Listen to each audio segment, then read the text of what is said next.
तो पहला लॉ, जो पहला रूल है किसी चीज को पॉलिनोमियल बोलने के लिए, जो 9th और 10th का आपका चैप्टर है, वो ये है कि वेरिएबल एक ही होना चाहिए। 26 अल्फाबेट में से कोई भी हो उससे फर्क नहीं पड़ता, वेरिएबल एक ही होना चाहिए, ठीक है। सेकेंड लॉ कौन बताएगा? हाँ जैसे उसकी पावर एक होल नंबर होनी चाहिए। होल नंबर क्या होते हैं? 0 1 2 3 एंड एंडलेस, कभी खत्म नहीं, ठीक है। कहने का क्या मतलब है, अगर एक ही वेरिएबल हो और उन सारे वेरिएबल की पावर अगर एक होल नंबर है तो ही आप बोल सकते हो कि वो एक पॉलिनोमियल होगा। सिर्फ और सिर्फ यही दो लॉ है, ठीक है। और मेरी शक्ल ताड़ने से बढ़िया आप साथ साथ लिख सकते हो, ठीक है।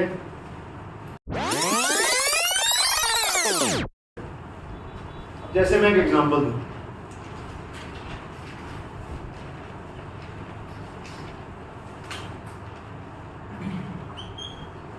क्या यहाँ पे एक ही वेरिएबल है?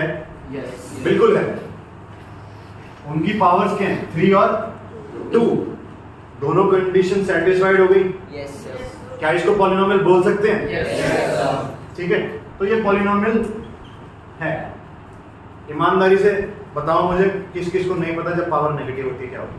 प्लीज प्लीज प्लीज प्लीज, तू तो बात बात पे खड़ा कर देगा बिना बात पे। देखो नेगेटिव नहीं पता, पावर नेगेटिव होती तो क्या होता है? नहीं पता, सच्ची सगी मम्मी कसम। देखो जैसे मैंने x की पावर -3, किसी भी चीज की पावर अगर नेगेटिव होती है उसका मतलब क्या होता है? पहली बात तो इसको एक्सपोनेंट्स और पावर वाला टॉपिक है, ये एक्सपोनेंट्स, ठीक है, ये पावर है और इसको क्या बोलते हैं? बेस। तो पावर, अब पावर है तो जाहिर सी बात है उसके पास कोई पावर होगी, कोई चीज होगी कंट्रोल करने के लिए। किसके सर पे चढ़ के बैठी है? बेस के सर पे चढ़ के बैठी है और उसका नाम क्या है? पावर। तो जाहिर सी बात है कोई पावर होगी उसके पास, ठीक है। तो जब भी वो पावर नेगेटिव होती है, जब भी वो पावर नेगेटिव होती है तो रेसिप्रोकल है। न्यूमरेटर कहाँ चला जाएगा? डिनोमिनेटर में, और डिनोमिनेटर कहाँ चला जाएगा? न्यूमरेटर, ठीक है। जैसे ठीक है, मैं पहले कांस्टेंट से शुरू करता हूँ। 7 रेज़ टू पावर -2, बेस क्या है? 7, पावर क्या है? -2। 7 का रेसिप्रोकल क्या हो जाएगा? पावर क्या आ जाएगी? 2। माइनस अब नहीं रहेगा क्योंकि अगर हमने दोबारा माइनस लगा दिया तो वो दोबारा रेसिप्रोकल होगा। हम यही करते रहेंगे और आपकी आंसर शीट भर जाएगी पूरी, मार्क्स फिर भी 0 है, ठीक है। तो ये रेसिप्रोकल हो गया, ठीक है। तो जब रेसिप्रोकल कर लोगे तो नेगेटिव साइन हटाना है। एक और केस ले लो कुछ ऐसा, ठीक है। इसका रेसिप्रोकल होगा 8 का, अभी कहाँ डिनोमिनेटर में, अब कहाँ चला जाएगा? आखिरी केस, इसके अलावा कोई केस नहीं बनता जब ये दोनों चीज साथ होंगी। ये कहाँ चला जाएगा? डिनोमिनेटर में, और ये कहाँ चला जाएगा? न्यूमरेटर, ठीक है।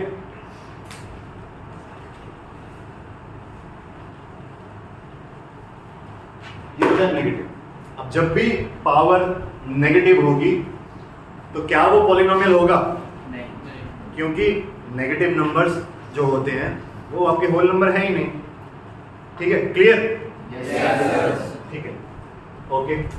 तो मुझे बताओ ये पॉलिनोमियल होगा कि नहीं?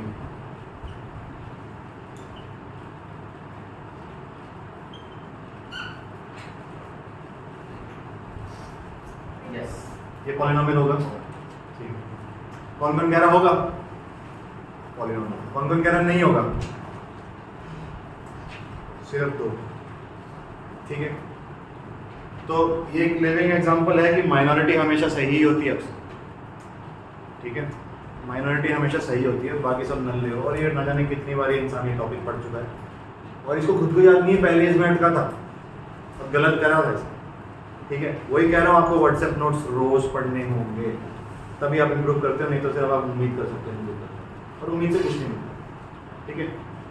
अभी अभी मैंने बोला 1/x का मतलब क्या है? क्या 1/x का मतलब ये नहीं? इसको जब मैं एक्सपेंड करूंगा माइनस की वजह से क्या होता है? रेसिप्रोकल क्या हो जाएगा? 1/x की पावर 1, जिसको x भी लिख सकते हैं।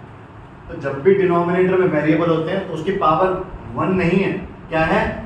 -1। अब एग्जाम की प्रिपरेशन कैसे करते हैं? आपके व्हाट्सएप नोट्स में मैं क्या उम्मीद करता हूँ, वो यही करता हूँ, स्मार्टनेस, इसकी जरूरत है। अब वो टाइम आ गया, अब वो टाइम आ गया, शान सब, अब वो टाइम आ गया। आपको आपकी कॉपी पे एग्जैक्टली होना क्या चाहिए भाई, क्वेश्चन साथ साथ होते जा रहे हैं। I am not that kind of a teacher के साथ साथ ये ऐसा क्वेश्चन आएगा वैसा क्वेश्चन आएगा, लेकिन जो हमें फिलहाल रिक्वायरमेंट है, हमें प्रिपरेशन कैसे करनी है, वो ये है कि आपने जो अलग से कॉपी बना रखी है जिसमें प्रैक्टिस नहीं करते, हम क्या लिखते हैं, थॉट्स लिखते हैं। उसमें क्या लिखना है भाई, जब भी डिनोमिनेटर में कोई वेरिएबल हो वो पॉलिनोमियल होगा ही नहीं, एग्जाम में कुछ भी आ जाए, इसको कहते हैं प्रिपरेशन। अब ये सारा डेटा जो क्लासेस में है आपके एक अलग कॉपी में स्टोर्ड है एग्जाम से पहले, तो प्रॉब्लम क्या है, कुछ भी नहीं, अगर ट्राई करो। दिस इज द पॉइंट, ये मैं समझाने की कोशिश कर रहा हूं आप लोग। अपना काम आसान बनाओ, आप मुश्किल बनाते चले जाते हो, ठीक है, but don't worry, smart work करो, ठीक है। और हाँ, अब इस चीज को लिटरली भी नहीं ले सकते। अगर डिनोमिनेटर में वेरिएबल हुआ तो वो पॉलिनोमियल होगा ही होगा। अब ये देखो, क्वेश्चंस सॉल्व करने की कोशिश मत करो, कभी भी क्वेश्चंस बनाने की कोशिश करो कि क्या बन सकते हैं। मैं सारे केसेस डिस्कस करूंगा। अभी मैंने बोला कि जब भी डिनोमिनेटर में वेरिएबल होगा तो वो पॉलिनोमियल नहीं होगा, बट मैं अपने आप को गलत प्रूफ कर सकता हूं इस टाइम पे। ऐसे क्वेश्चंस बनते हैं, देखो मैं गलत प्रूफ करता हूं क्या।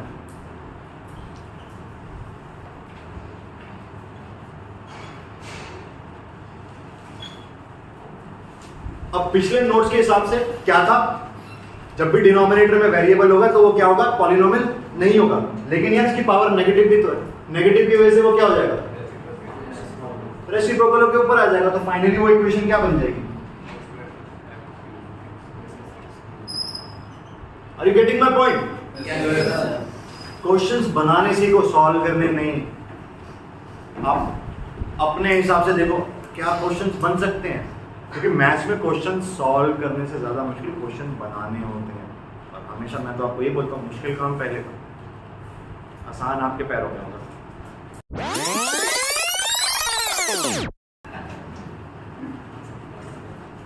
ठीक है, तो मैं इसकी बात करूं।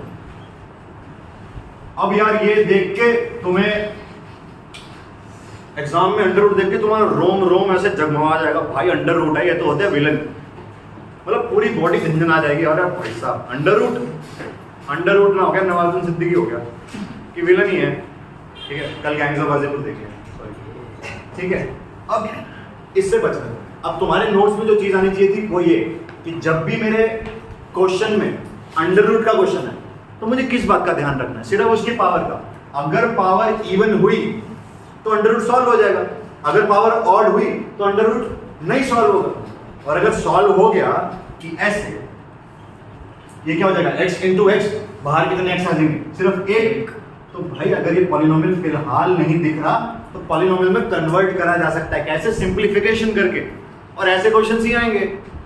अब क्योंकि हम अपने रूट्स स्ट्रॉन्ग करके नहीं बैठे हैं, ओ यार पेपर बड़ा मुश्किल आया था, घंटा, मतलब 3 घंटे का पेपर है ना, गाली नहीं देनी, ठीक है। तो अगर यहाँ पे 3 होता तो क्या मैं उसको एक पॉलिनोमियल की फॉर्म में ला पाता, x की पावर होल नंबर हो पाती, नहीं। आपको अच्छे से पता है नोट्स में क्या लिखना है, नोट्स में ये लिखना है कि अगर ऐसा क्वेश्चन आया अंडर रूट का, पावर इवन हुई तो मैं यस लिखूंगा, पावर ऑड हुई तो मैं नो लिखूंगा। लेकिन हमारा काम है क्वेश्चंस बनाते रहना।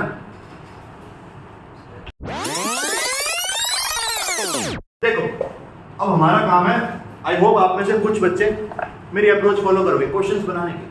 अब ये तो बात हो गई कि जब भी अंडर रूट में क्या होगा, x की पावर क्या होगी, ऑड होगी, तो आपको आंसर क्या लिखना है, नो। ठीक है, अपने आप को गलत साबित करो। अभी क्या, लेट्स सी।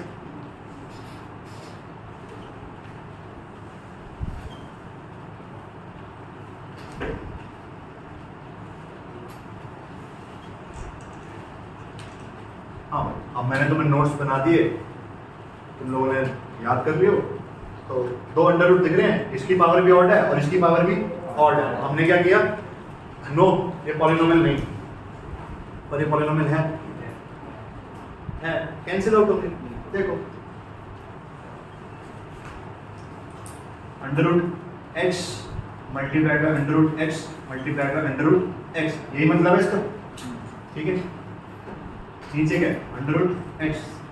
तो भाई अगर एक गलती 2 बार हो रही है उसे गलती नहीं बोले थे, कई बार वो ठीक हो जाता है। ठीक है, यहाँ पे क्या है फालतू की चीज सिंगल लोग, डिनोमिनेटर में क्या है सिंगल लोग, दोनों ने एक दूसरे का काट दिया। निशान भाई मस्त एकदम। तो दोनों सिंगल लोगों ने बोला कि भाई हमारा क्या फायदा, कोई हमें पूछ नहीं रहा, आओ चले ये बन जाते हैं। ठीक है, या लेस्बियन जो भी है उनको भी छोड़ दें। ठीक है, तो अब यहाँ पे क्या रहेगा अंडर रूट एक्स स्क्वायर रह गया, इवन वाला सिंप्लीफिकेशन के बाद क्या आ गया एक्स की पावर 2। और हमने नोट्स में क्या लिखा, जब भी पावर इवन होगी ये वो नहीं था पता है। ठीक है, बात समझ में आई? अगर ऑड अपॉन ऑड होगा तो भी आंसर यस लिख के आना, और ये क्वेश्चन कभी भी नहीं आया। क्यों? क्योंकि हम एग्जाम्स के लिए नहीं पढ़ रहे हैं, हम रूट्स स्ट्रॉन्ग करने के लिए पढ़ रहे हैं। ठीक है, पॉइंट समझ में आया? Yes. यही केसेस हैं, इसके अलावा कोई केसेस नहीं बने।